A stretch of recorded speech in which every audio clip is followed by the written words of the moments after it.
wabarakatuh.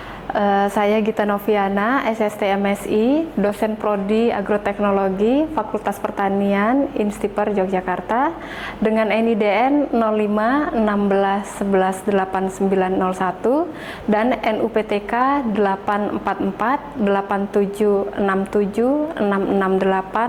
844876686823023. Pada kesempatan kali ini, saya ingin menyampaikan terkait mata kuliah yang saya ampu sesuai bidang keahlian saya. Salah satunya yaitu produksi bahan tanam dan pembibitan kelapa sawit. Mata kuliah ini diajarkan pada mahasiswa semester 3 berbobot 2 SKS yang diselenggarakan 12 kali pertemuan teori, 4 kali praktik, dan 2 kali ujian, yaitu ujian tengah semester dan ujian akhir semester. Mata kuliah ini membahas pentingnya penggunaan bahan tanam bermutu sebagai fondasi keberhasilan budidaya kelapa sawit. Materi yang dipelajari meliputi konsep dan manfaat penggunaan bahan tanam berkualitas, proses produksi benih bermutu, fisiologi benih, serta tahapan budidaya pembibitan kelapa sawit yang baik dan benar. Selain itu, mata kuliah ini juga memperkenalkan penerapan teknologi smart farming dalam kegiatan pembibitan, sistem irigasi otomatis, IoT, serta analisis data untuk mendukung pemantauan pertumbuhan bibit secara lebih efisien. Adapun capaian pembelajaran lulusan atau CPL program studi yang mendukung mata kuliah ini meliputi perencanaan, perancang, mengevaluasi, dan mengendalikan kegiatan pembibitan dengan menerapkan teknologi budidaya tanaman yang efektif dan efisien. Metode pembelajaran yang digunakan yaitu project based learning, di mana mahasiswa merancang dan mengelola pembibitan kelapa sawit dengan sistem smart farming, serta pembelajaran berbasis digital dengan memanfaatkan learning management system, video pembelajaran, dan bahan ajar digital, serta pendukung perkuliahan tatap muka. Metode pembelajaran yang digunakan yaitu project based learning, di mana mahasiswa merancang dan mengelola pembibitan kelapa sawit dengan sistem smart farming, serta pembelajaran berbasis digital dengan memanfaatkan learning management system, video pembelajaran, dan bahan ajar digital sebagai pendukung perkuliahan tatap muka. Interaksi dalam perkuliahan melibatkan dua arah antara dosen dan mahasiswa yang saling berdiskusi atau tanya jawab. Penilaian dalam kuliah ini melihat proses pemahaman mahasiswa dengan menggunakan kuis, tanya jawab, atau tugas mandiri.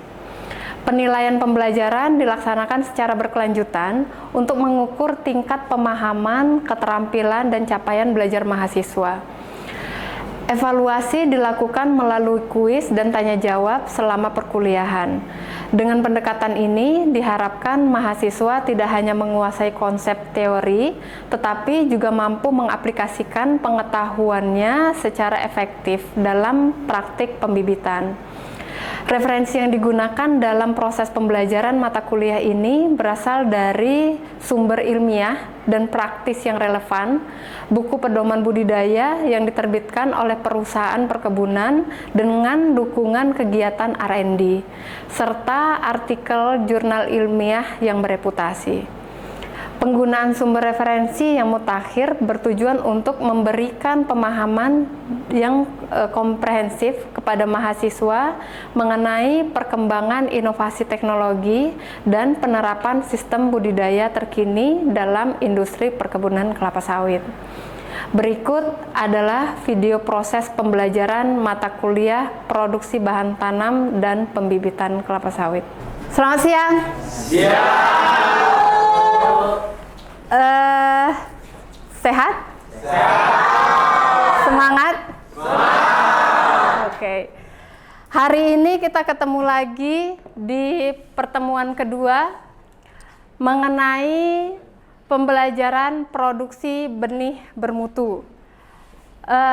di pertemuan kedua berharap kalian mampu memahami mengenai produksi benih bermutu dan faktor yang mempengaruhinya. Oke. Next. Nah, untuk perkebunan kelapa sawit, jadi benih itu harus disediakan dari awal. Nah, kalau kita salah memilih benih, maka itu akan berpengaruh terhadap produksi ke depan. Usia tanaman kelapa sawit berapa? 25 tahun. Produksi benih dilaksanakan sesuai dengan peraturan pemerintah yang berada di bawah pengawasan lembaga resmi. Nah, kalau benih ini diawasi dengan Badan Pengawasan dan Sertifikasi Benih. Lalu Badan Pengawasan Pengujian Mutu Benih dan UPTD Perbenihan. Benih yang berkualitas harus memenuhi kriteria. Yang pertama adalah kemurnian genetik itu harus terjamin. Jadi kita nggak bisa menanam itu tapi kita nggak tahu benihnya itu asalan, gitu ya. Jadi kalau kelapa sawit, kalau dia menggunakan benih asalan, maka dia itu produksinya di bawah standar. Oke? Memiliki mutu, standar mutu sehingga layak digunakan.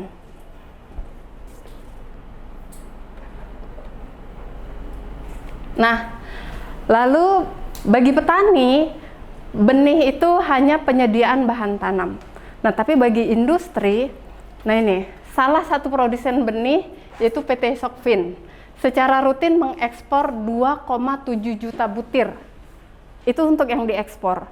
Tapi kalau yang untuk di sini atau di Indonesia itu lebih dari 2,7 juta. Kenapa? Karena lahan itu semakin luas. Lahan perkebunan kelapa sawit itu semakin luas. Sehingga kebutuhan benihnya itu semakin bertambah. Nah, tetapi di sini pemerintah juga mendorong produsen lain untuk mulai memasuki pasar ekspor. Artinya pasar ekspor itu sebenarnya sangat potensi gitu. Nah, di sini kapasitas produksi nasional mencapai sekitar 218 juta kecambah. Artinya sebenarnya kita bisa memproduksi kecambah itu lebih banyak gitu. Tetapi yang diekspor hanya 2,7. Oke ya. Nah, kalau di sini ini salah satu produsen benih untuk kelapa sawit ini dari Asian Agri, D kali P atau Topaz. Kalau D kali P, apa sih? Ada yang mau bertanya nggak? Apa yang dimaksud D kali P ya? Ya. Kenapa dalam produksi benih kelapa sawit itu harus digunakan persilangan antara Dura dan Pisifera? Kenapa tidak digunakan Dura dan Dura, Pisifera dengan Pisifera? Oke, kenapa tidak menggunakan Dura dan Dura atau Pisifera dan Pisifera? Ada yang bisa jawab? Ya. Saya ingin menjawab pertanyaan dari rekan kita. Karena persilangan Dura dan Pisifera itu akan menghasilkan Tenera, di mana Tenera itu tuh memiliki tipe kelapa sawit yang memiliki cangkang tipis, buah daging tebal, serta rendaman minyak yang tinggi. Oleh karena itu, Tenera memiliki produktivitas lebih baik serta paling menguntungkan untuk budidaya secara komersial. Oke. Jadi persilangan itu harus Dura dan Pisifera ya? Ya. Kalau Dura dan Dura aja apa yang terjadi? Jika persilangan Dura X Dura itu tidak akan menghasilkan produktivitas yang unggul seperti itu. Apalagi Tenera ini kan persilangan dari Dura dan Pisifera. Tenera ini akan bisa menghasilkan produktivitas yang lebih unggul daripada Dura X Dura seperti itu. Oke. Ada pertanyaan lanjutan mengenai Dura dan Visifera? Oke. Jadi saya tambahkan kalau Dura itu dia itu dikenal dengan cangkangnya yang sangat tebal. Oke ya. Tetapi dia memiliki daging buah tipis apa tebal sih? Tipis. Oke. Nah, maka kalau Dura dikawinkan dengan Dura, maka dia akan menghasilkan hal yang sama gitu. Nah, ini bagaimana dengan komersil atau apabila dibudidayakan dia itu dampaknya seperti apa? Kalau kelapa sawit itu kan yang dibutuhkan adalah minyak CPO. CPO ini dihasilkan dari mesokap. Nah, kalau dihasilkan dari mesokap, sementara Dura mesokapnya kecil, maka produksinya rendah, gitu ya. Lalu Bu, kalau Pisifera itu yang tidak ada apanya? Cangkangnya. Sehingga dia tidak ada cangkangnya, tetapi ketika dia dibudidayakan, dia bunga betinanya itu sangat rentan, sangat rentan untuk dibudidayakan. Sangat rentan, jadi dia tidak bisa berkembang banyak. Sehingga kalau kita budidayakan Pisifera, dia akan mudah gugur, maka buahnya sedikit, gitu. Maka dari keunggulan Dura dan keunggulan Pisifera ini dikawinkan. Jadinya Tenera. Oke. Nah, ini adalah perbedaan teknik budidayanya. Jadi kalau benih bermutu dengan biji yang untuk dikonsumsi atau biji yang menjadi bahan baku. Kalau benih bermutu itu tujuannya adalah menghasilkan benih atau genetik yang untuk ditanam kembali. Catatannya adalah untuk ditanam kembali. Nah, tetapi kalau biji itu hanya menghasilkan bahan pangan atau bahan baku. Jadi kalau di kelapa sawit tadi, ketika dia TBS yang hanya untuk komersil, itu hanya dibutuhkan, ya udah dia hanya dibutuhkan untuk pengambilan minyaknya saja. Tapi kalau untuk benih bermutu, dia harus bisa sehat dan berkualitas. Lalu sumber tanaman menggunakan varietas unggul. Kalau yang biji dapat digunakan berbagai varietas. Teknik budidaya atau pengendalian mutunya mengikuti standar sertifikasi benih kalau yang benih bermutu. Kalau yang biji yang untuk dikonsumsi umumnya hanya memperhatikan kualitas konsumsi saja. Nah, lalu penanganan pasca panen dilakukan secara hati-hati untuk menjaga daya kecambah mutu benih. Tetapi kalau yang untuk biji difokuskan pada menjaga kualitas konsumsi. Misalnya gini, kalau kelapa sawit yang di kebun itu ketika dia dipanennya overripe, ya udah nggak apa-apa gitu. Paling dia hanya berkurangnya di permasalahannya hanya di rendemen. Tetapi kalau yang untuk benih, ketika dia terlalu matang atau dia terlalu mentah, itu pada akhirnya berpengaruh terhadap benih yang tumbuh di dalam di dalam kernelnya, gitu. Maka penanganan pasca panennya, penyimpanannya itu harus khusus. Kalau misalnya untuk si pengambilan minyak itu hanya ya udah setelah diambil, setelah dipanen langsung ditaruh ke truk lalu dibawa ke pabrik. Setelah itu di sana apakah dia disimpan secara khusus tidak. Tapi kalau untuk benih dia harus disimpan secara khusus dan itu harus dilabelin, gitu ya. Nah, lalu bagaimana dengan sistem produksi benih? Yang ini adalah pohon kelapa sawitnya. Ini adalah calon bunga betina atau bunga jantan? Bunga betina. Nah, ini adalah benih kecambahnya. Oke. Jadi pohon dura dan pohon pisifera. Dura itu adalah ibunya, kalau pisifera adalah bapaknya. Maka si dura, pohon dura itu adalah tempat yang dikawinkan. Artinya si pohon pisifera itu hanya menghasilkan serbuk sarinya saja. Yang diambil adalah bunga jantannya saja. Oke, setelah bunga jantannya diambil, serbuk sarinya diambil, lalu dicampur dengan polen, lalu diserbuki di atas bunga betina si pohon dura. Seperti itu. Nah, ini kalau kita lihat dia ada yang ditutupi, lalu ada yang sudah dibuka. Kalau yang sudah dibuka itu berarti dia tidak mungkin untuk diserbuki lagi. Jadi dia udah di tahap aman. Tapi kalau masih ditutupi artinya dia masih masa antesis atau tidak boleh serbuk sari dari tanaman lain itu masuk. Jadi harus steril.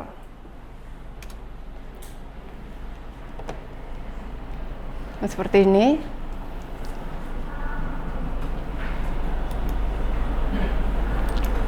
Dia ditutupi. Nah, ini untuk pengambilan serbuk sarinya. Cara pengambilan serbuk sarinya adalah bunga jantannya itu harus diambil, dipotong dari pohon, lalu dimasukin ke laboratorium. Nah, ini laboratorium untuk pengecekan apakah dia mandul atau tidak. Gitu. Jadi bunga jantan itu juga bisa mandul. Nah, maka itu dilihat seperti ini. Jadi dicek. Kalau memang dia mandul, maka dia dibuang. Kalau memang dia tidak mandul atau bisa menghasilkan, maka dia akan diambil serbuk sarinya untuk diserbuki di bunga.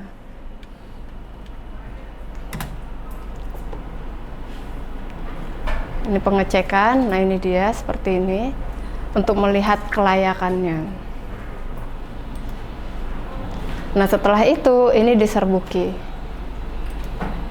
Oke ya. Nah, itu masa penyerbukannya. Nah, seperti ini. Oke. Kembali lagi ke sini. Nah, lalu kalau untuk sistem produksi benih, yang pertama pemuliaan tanaman. Fungsinya untuk menyediakan kandidat atau calon pohonnya. Jadi itu di bagian pemulihan tanaman. Yang kedua, pengelolaan pohon induk.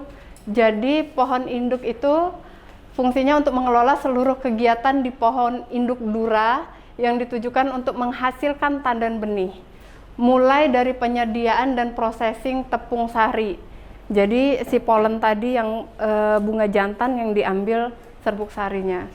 Lalu pengamatan identitas bunga yang tadi, yang dia pakai mikroskop.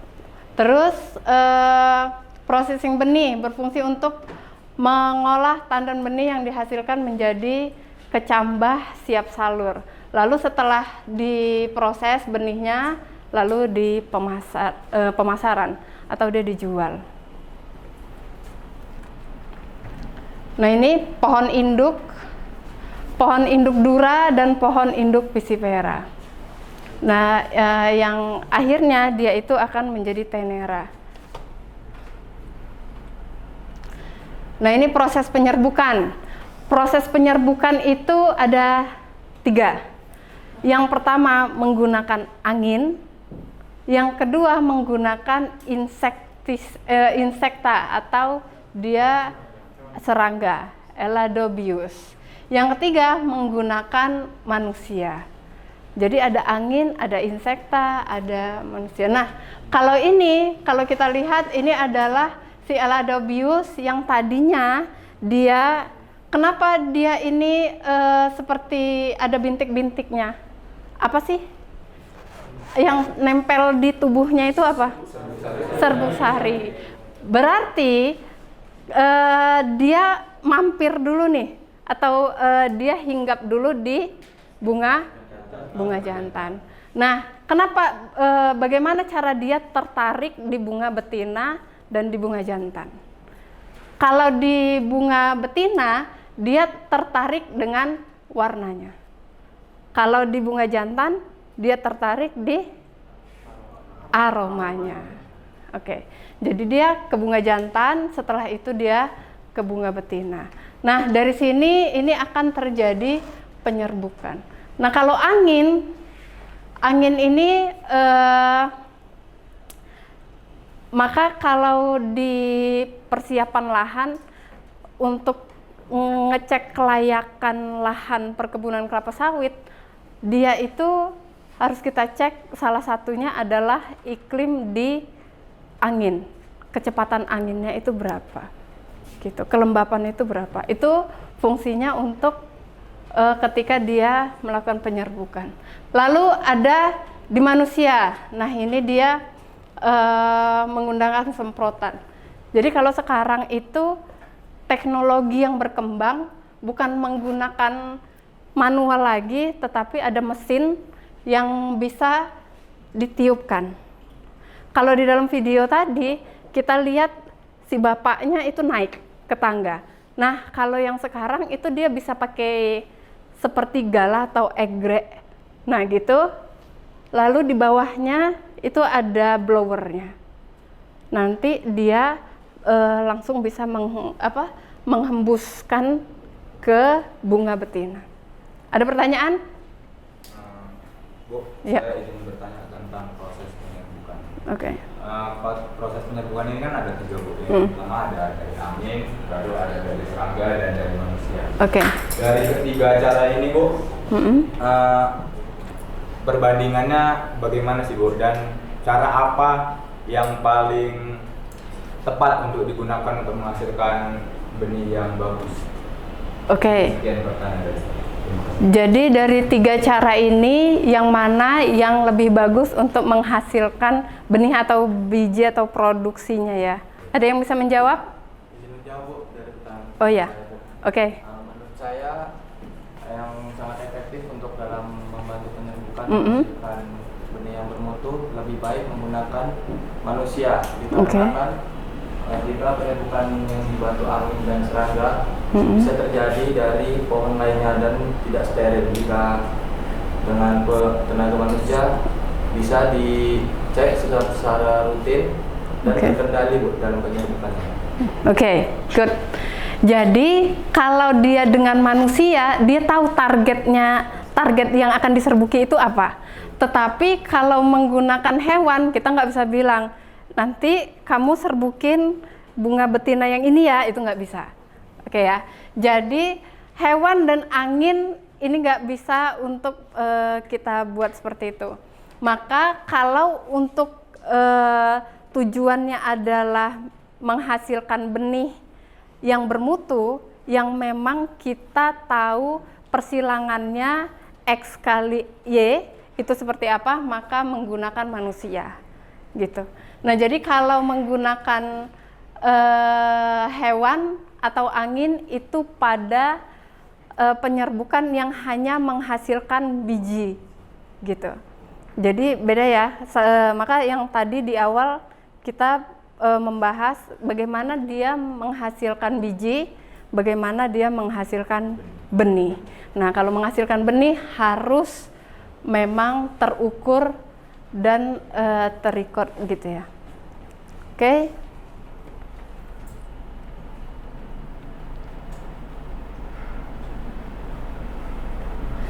Nah ini, lalu bagaimana jika si benihnya itu diusahakan di luar daerah adaptasinya? Misalnya gini, kalau di kalau perkebunan itu perkebunan kelapa sawit, budidaya perkebunan kelapa sawit S1-nya atau kelas kesesuaian lahannya itu yang paling sesuai di wilayah mana sih? Sumatera? Sumatera bagian utara. Oke. Di situ. Jadi Sumatera bagian utara karena memang di sana secara tanah itu bagus. S1. Secara iklim itu dia S1. S1 artinya sangat sesuai. Oke. Nah, maka Bu, bagaimana kalau dia dikembangkan di luar dari Sumatera Utara? Ya nggak apa-apa. Tetapi kualitasnya jadi menurun gitu. Bu, berarti baiknya di mana? Sebaiknya dia dikembangkan di tempat yang sesuai gitu. Lalu di sini perubahan ini dapat menguntungkan atau merugikan. Terjadinya genetic shift dapat diakibatkan oleh lingkungan, yaitu kesuburan tanah, lama penyiraman, suhu dan kelembapan. Nah, dari klimatologi ini akan berpengaruh terhadap hasilnya. Nah, ini timbul kegagalan tanaman untuk bertahan pada populasi genetiknya, maka plasma nutfah hasilnya juga akan menurun. Bisa berkembang tetapi produksinya menurun, seperti itu. Oke, ada pertanyaan lagi dari pertemuan ini? Nggak ada? Oke. Nah, berarti untuk pertemuannya sampai di sini, tetapi kita punya tugas. Tugasnya adalah masing-masing orang itu menganalisis perkembangan benih bermutu dari beberapa artikel dari jurnal yang bereputasi. Kita kumpulkan di pertemuan selanjutnya. Oke, terima kasih. Tetap semangat, tetap jaga kesehatan. Selamat siang. Demikian rekaman proses pembelajaran mata kuliah produksi bahan tanam dan pembibitan kelapa sawit pada program studi agroteknologi Fakultas Pertanian Instiper Yogyakarta. Video pembelajaran ini disusun sebagai salah satu bentuk dokumentasi dan pemenuhan dokumen pendukung dalam penyusunan pernyataan diri dosen pada unjuk kerja Tridharma Perguruan Tinggi. Semoga video ini dapat menjadi bahan pertimbangan yang bermanfaat dalam proses penilaian sertifikasi dosen tahun 2026, serta mencerminkan komitmen dosen dalam melaksanakan Tridharma Perguruan Tinggi secara profesional dan berkualitas. Akhir kata, saya ucapkan terima kasih. Wassalamualaikum warahmatullahi wabarakatuh.